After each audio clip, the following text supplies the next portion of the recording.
Siemanko, dzisiaj bardzo nietypowe wiadomości ze stodoły, ponieważ z Danii, zobaczcie, jest tutaj Bjorn i jest tutaj Piotrek. Witajcie, hello Bjorn. Hello, welcome to Denmark. Welcome to the Baker Company. Welcome to Peter. Welcome. Who brought you. And welcome to have a little look at some World War II vehicles and some other green stuff. Bjorn was wita i zaraz przejdziemy się, obejrzymy sobie troszeczkę zielonych sprzętów wojskowych z Baker Company. But this is the Jeep we normally use for driving around, and I just was driving with Peter in this one because it has been rebuilt recently. We used to have a very old Jeep which is built in 1942, but it has been put on the Bangsbo Museum in Frederikshavn, so it's sort of lended to the museum for exhibition. And we, in the Baker Company, we try to tell the story about the Americans in the Second World War in Denmark. And as I normally say, that Hollywood's histories about the Second World War is much more entertaining, but ours are more truthful about. So we try to do this thing, and we use our vehicles to show this history. And Baker Company is actually a company of engineers. So we try to tell the stories about how to be an American engineer soldier during the Second World War. So the most of the equipment we have is related to engineers, and then we have a detachment of military police as well. So that is the reenactment thing of Baker Company, but we do a lot of rebuild, as we can see over here. This is the Jeep that has recently been rebuilt, and over there we have a Dodge belonging to my friend Thomas. And then we have a very, very interesting anti-aircraft gun, because it's the Swedish Bofors. And both sides in the Second World War used this. The Allied used it a lot. This is American-made Bofors 40 millimeters. The British used it. It has a different undercarriage and stuff. And the German used it because when they conquered Norway and Hungary, these was actually made on workshops in these countries. So the Germans used them as well. And you see them a lot, and the Americans use them on the battleships. So every time you see something from the Pacific, you always see a lot of anti-aircraft going off, and this is the same kind of gun. And the thing is about this gun, it's from 36, developed in 36. It is still used today in modern tanks, the small armored vehicles and stuff. They still use almost the same gun as this one. I learned to drive the tractor on this one. It belonged to my father, and I got it. And I had promised him to renovate it or restore it here, and he's 98 years old, and he's looking forward to drive this thing again. So I just need to fix it and make it gray and red. Oh yes, you have to do this. But there's a lot of spare part that needs to be fixed. And as my father, he said that but that's a common thing in farming, is that everything will not have service. It will always just be fixed when it's broken. So that's why there's a lot of things on this one that has to be fixed. But I see. We in Poland, we do the same with machines. They work until they stop.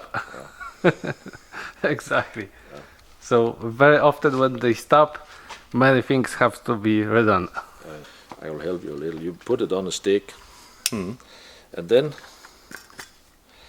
you put in a battery, and then you can have red and green in here. Okay. And then you have a red and green light, and then you put it on in front of your trenches, and then you can see you have the red on the left side probably, and the green on your right side. And then you have a shooting range, and you just have to see within these things, because the enemy coming from that direction can see them. Or else you can use them as a marker in a minefield. If you have cleared a path, you'll put this toward yourself, and as long as you're between these two things, you are safe. The enemy can't see it. So you just put these things up on a stick. And we have a bayonet. Very famous bayonet, because this is for the M1 Garand, the American rifle, M1 Garand. This is not very nice to have between your ribs. You'll just use this thing. Kuchnia.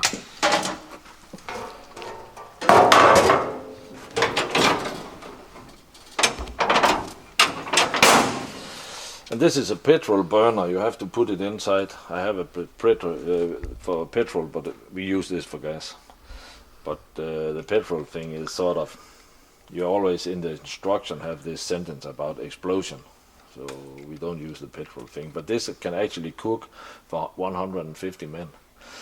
And I have 2 of them here, and I have 1 more. And the thing is that I would like to have 3 of them, because then I'll put it on the GMC truck and sort of make this mess truck where they're cooking for one company. So this is one of the plans we have. We will make this kind of truck of one of the GMCs, just because it's okay to have. Because it seems that a truck with a kitchen on board is always a popular place to come and stay. This trailer I bought in Germany from the daughter, who was the granddaughter of a German farmer who found this in a forest outside of Cologne in Germany, because there was some kind of, the Germans went out of Cologne and the Americans went in, and then they forgot this one out in the forest, and then this farmer just nicked it. And he used it for many years for driving potatoes and root beets and stuff. And then it was sort of in a miserable state. So I went down and got it.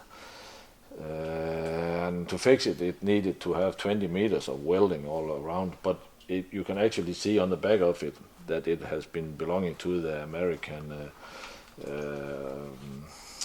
Signal Corps. So it's a rare thing, because you can see who has used this thing. It's a M24 Chaffee, and they were entering the Second World War in late 44, and it's a light tank, and they used it for reconnaissance. Więc on tu oryginalnie miał 2 silniki Cadillaca połączone ze sobą, ale został przeswapowany, tak jak to profesor robi też czasami, na dieselka, bo dieselek jest bardziej wydajny. Where was place for the crew?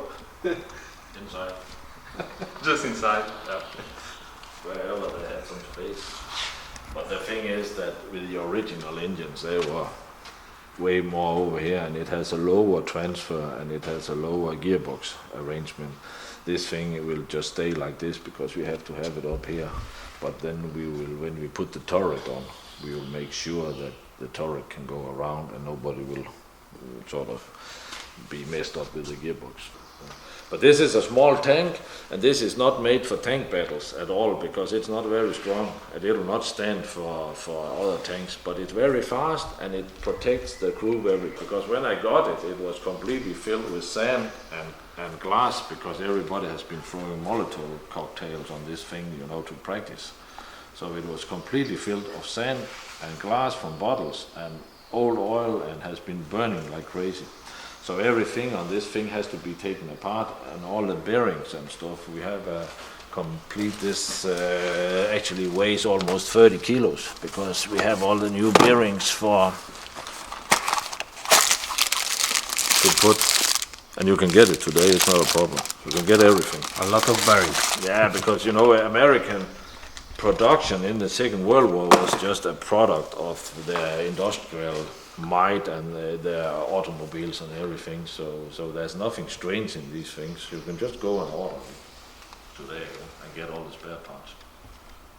It's much more difficult if you collect German stuff, because you can probably not find any spare parts. Do amerykańskich sprzętów części zamienne były są łatwo dostępne, były produkowane z rzeczy innych niż wojskowe. Natomiast do niemieckich sprzętów dużo ciężej dostać części zamienne, ponieważ były robione tylko właśnie pod zastosowanie wojskowe. This is Alice Chalmer bulldozer, and the gearbox you saw up in the workshop is for this one. And next week we will put this inside it, and it's running. It's okay running. It has a Detroit diesel. So we will make this look like a World War II, because it's the same model as they used in the World War II.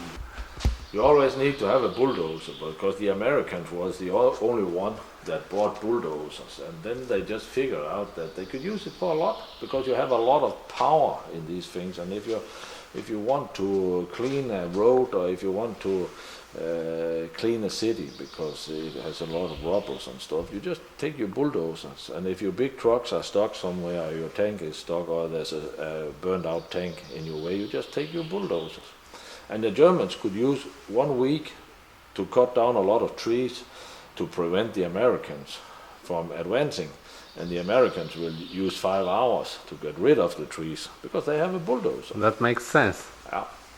Yes, perfectly. Bulldozers was actually handy, and then they had some of them that was armored bulldozers because they built in a sort of cabin for the driver, which was so he was protected, and then you used them for clearing minefields. You just sort of bulldoze the minefield because if this one will go in a half a meter, you'll just put the mines to one side and they will not explode. We saw in there the Ben-Hur. It's normally called the Ben-Hur, but there was 15 factories. And the Ben-Hur has nothing to do with the movie, it's just because the factory who made the first one was the Ben-Hur factory. But the Americans had 15. And this is a very early version because it's all steel. In the late version they'll be made of wood. And this one is an M10, it's an ammunition trailer, and it's used for driving explosives and shells and whatever you just has that is dangerous. So I think it's very, very strong. It has no springs or anything, and I think that if something happens to it, it's supposed to go up that way. But this is a sort of typical. I should be able to do this. This is a typical American thing because then you can just make it fit to whatever vehicle. Now it'll fit a truck, and if you do it the other way around, it'll fit a tank. This truck is the biggest truck that the American had in Europe because it's a Ward La France and it's a Ragger, and it's supposed to go out and rescue whatever needs to be rescued, and they call it a 10-ton truck, and it's have nothing to do with the weight because the weight is actually 13 tons. And it can go out and pull a disabled Sherman tank out of the shooting range. Take Sherman up or just tow it? It'll normally just tow it. Tow it. So maybe you have the tracks and it'll be easy, or maybe you don't have the tracks and it'll just go on the road wheels or everything. But the Sherman is not a very big tank, and it's about 30 ton or something. And if you place it next to this truck, the truck is much bigger than the tank actually is. And then you have the boom over there, and it can lift 7 ton if you need to do this, and it can come to the side and everything. And then it has a winch at the back if you have to recover something with a winch, and it'll do 50,000 pound, American pound at one line. And if you have to have 100,000 American pound, you just throw out a snatch block. What do you call it, yeah? Yes. And you can just Block. continue doing that because you will have 100 meters. And we use it to pull down trees and stuff. Czyli to jest holownik do czołgów. And this wonderful machine will do approximately 800 meters at a liter of petrol. 120 litrów na 100 kilometrów. Tak, czyli 800 metrów na litrze, tak? Dobrze? Liczę dobrze. And it's a sort of rare because they only made 5,000 of them, and they used a lot of them after the war. And this one was given to the French army in 1964. So it was actually put into use by the French army 20 years after. After the war. Yeah. And then they had it for 96, until 96, and then it was restored sort of, not very good, but they restored it and gave it to a museum in France. So they chose to sell it 5 years ago. T-truck there has the frame number which is 1791, so it just might be one of the oldest GMC trucks in the world, still running. And it is the date of delivery is 29th of October 1940, and that's more than 1 year ahead of the Americans actually entered the Second World War. In totally they made 579,000 GMCs, so this is a very, very low number on this one, and we just try to keep it and try to restore it so it's original. That's why we have these strange tires which look like something from a tractor. But this tire was actually used in the US until they got the Jeep, and they got the modern tire we know from the Second World War. So it has to look like this. And on top of it, you can see the Cal 50 gun, and it's probably the eldest weapon system still in use in the world, because they developed this system in 1922, and they still use it. It's a very, very good gun. If you just have an argument with someone, this is a very nice thing to have in your backhand. Yes. And they made a lot of them, and everybody just had them. And this is, of course, for protection from. And this is an anti-aircraft gun when it's put up here, but you can always use it for everybody. But it's actually not legal to use it against soldiers. A to jest ciężarówka Piotrka, która niedługo będzie stała u mnie. Piotr, co to za coś ty kupił? Ściaku. Więc to było tak, że przyjechałem tu po silnik i po traktor i zostało mi pokazane wszystkie inne sprzęty. Jak zobaczyłem tą ciężarówkę, stwierdziłem, że po prostu muszę ją mieć. To jest pewnego rodzaju zabawka, którą każdy w swoim życiu powinien mieć chociaż raz. Jak ja to rozumiem dobrze. And then we have this 30 ton of steel, which actually can start and drive. And this is a Caterpillar. But the thing about this Caterpillar is that Caterpillar could not produce. They had to make 5,000 of these D7 models, and they couldn't produce enough on their own plant in Peoria. So this is made by American Car and Foundry. They made 1,000 of them. So this is actually a collector's item standing here, because they are very rare. And this thing is working. And to start it, you have an electric small starter from a Jeep, and it will start the Pony engine, which is a 25 horsepower petrol engine. And when that has warmed up, you have to release all of the compression on the big engine. And then you start this thing and by the small engine, and when you have enough oil pressure, you just release the compression, decompression thing. And then you hope it will start. Yes, it's like D-75 Russian death tractor. We Probably, and this Russian thing just might be a rip-off of this thing. it's but this Russian is smaller, a lot smaller. Okay. It's like maybe 7, 8 or 8 tons. Yeah. This is 30 tons. 30 tons, yeah. And when you have this engine going very, very good, then it will do 1,000 RPMs. But it's running okay. And we have the blade and everything for it. So we can, This is 4-stroke engine.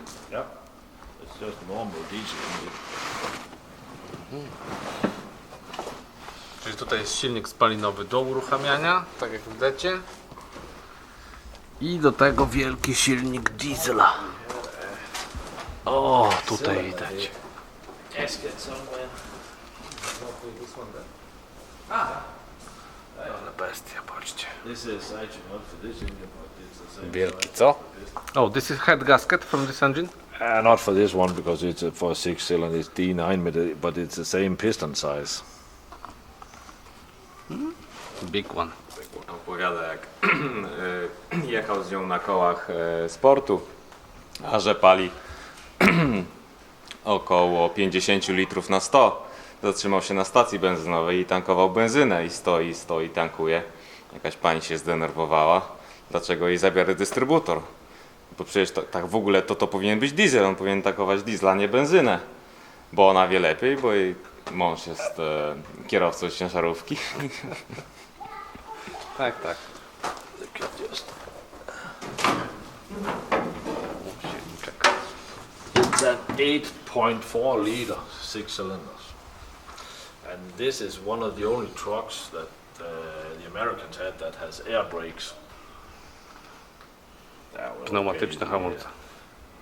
The Water France has air brakes as well, but down below they have hydraulic systems like the GMC, which is a small truck. So this thing you can just start and drive and have no brakes, because you can just start and drive it. You have no brakes, but then you have a very powerful handbrake.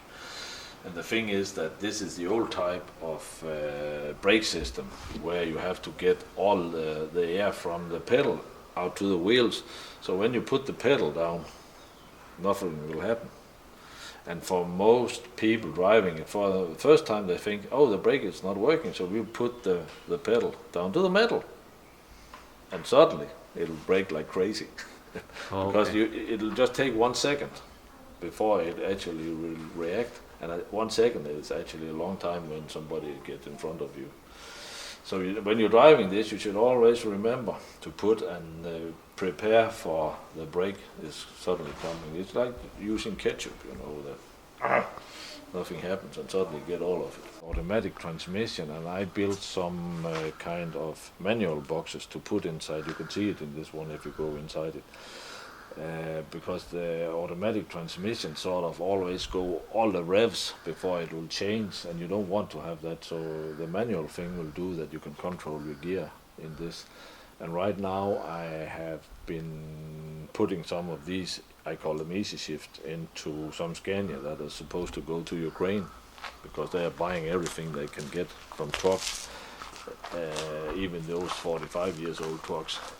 But it is a very, very good off-road truck, because it has, of course, it can have 6x6 and it has differential lock, and then it has some anti-slippery system you can push with your feet, so it will not make the wheels spin and everything.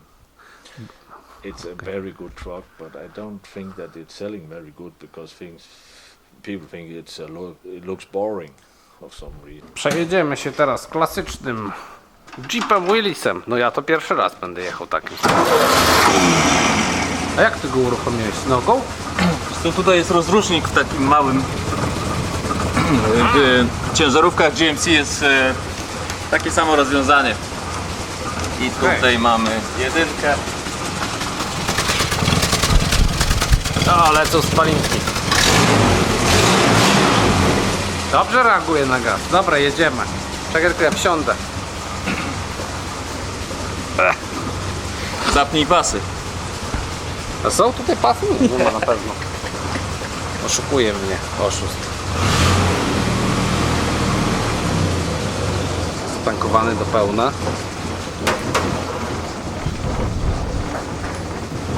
Puścimy się. Oczywiście.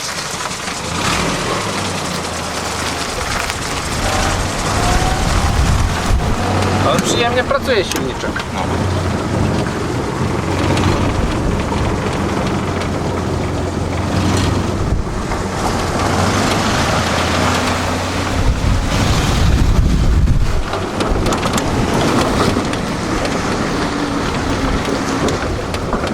Jest tych ciężarówek tutaj trochę, jest. co? A, przejedziemy się może trochę. No pewnie, pewnie. Z pola. A to już jest taka sprawdzona trasa. No fajnie. Fajnie idzie po tym terenie. I nawet 4x4 nie włączyliśmy. To jest specjalny odcinek teren wizji. Ale jakoś dziwnie tak bez pasów się jedzie, co? Dziwne uczucie. Takie mam wrażenie łamania przepisów.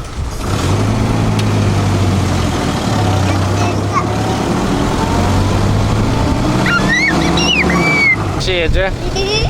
Fajnie. Baza, co? Nie jechały nigdy takim wynalazkiem. To jest mój drugi raz.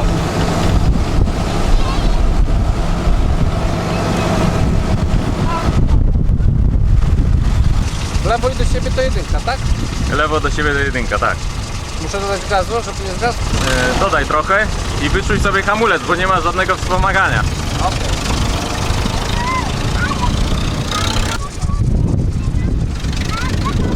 To Bjorn tym egzemplarzem będzie jechał? Tak.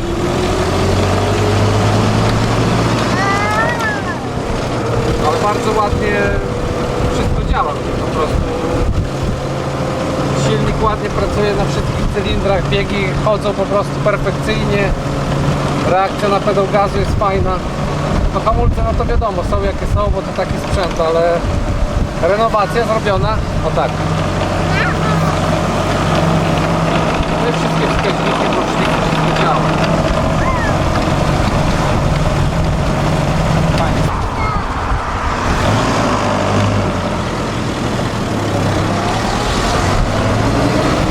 No to jest zarejestrowany tutaj jako zabytek? Tak. Tablice chyba są takie same, czy są inne? Wam? Są inne też tablice tutaj? Przy zabytku? Nie, takie same są. Takie same.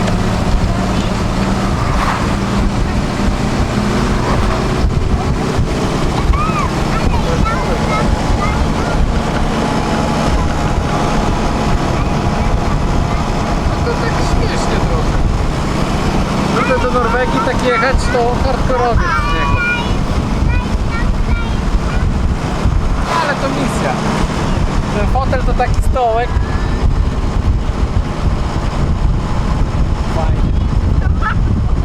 So this Willys was fully restored. And how much does it cost to restore car like this? About 3,000 or 4,000 euros in parts. And Parts. then you get everything that you can change. Every water pump, you get tires, you get suspension, you get shock absorbers, you get the universal joints, you get whatever you need for the engine and your steering and everything. And Where- then you get new canvas. Where do you buy parts for Willys? The funny thing is that when you want to restore a World War II Jeep, you just go to Germany. Of course, you go to Germany. So Even, they made parts for this? Even I know parts are coming from India and the Philippines because you could get a complete new Jeeps in parts. You can get everything. Because they say that out of the 629,000 they built, there still is 200,000 World War II Jeeps around. So they were not smashed during the war, but in average in August or September 1944 they said that the lifespan for a front line Jeep was 6 weeks. Oh. But they were not just being shooting up by the Germans, they was just, used by the soldiers, and a lot of things could happen.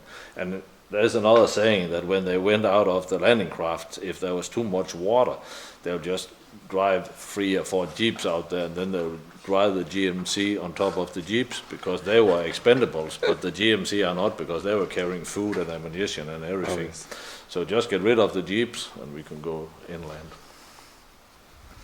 But you always see them. So there was a German general that said after the war that he had suspected that the American soldiers always got a helmet, M1 Garand gun, and a Jeep. And a Jeep. Because every time he saw a Jeep, there was only one soldier driving it.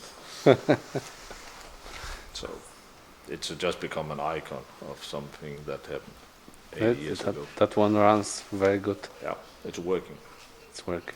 And that explains why it has, they're actually sort of quite expensive because it's a very, very,